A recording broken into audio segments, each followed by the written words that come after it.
Okay, so what's up mga kahamal? Gisingot ko, kina ako sa babaw sa ceiling. Sumatag taga-idea mga kahamal. Teknik, ragyapon sa wiring, electrical. So, kaning line mga kahamal, dito ni gikuha nako sa main line niya. Breaker.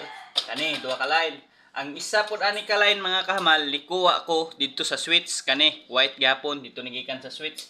And then kaning nga line mga kahamal, kaning tulo, gikuha nako ni dito sa light, tulo ka wire, and then gikuha nako ang isa sa line, tulo ka line sa suga, dahil ang isa ka line dito sa breaker. And then kani mga kamal, kaning isa-isa na, isa-isa, kani isa-isa, gilahi-lahi na siya, isa-isa, kani isa-isa, kani isa, and kani isa, dito na ni connection sa switch tanan. So, gamay ra kayong idea mga kamal. Tara.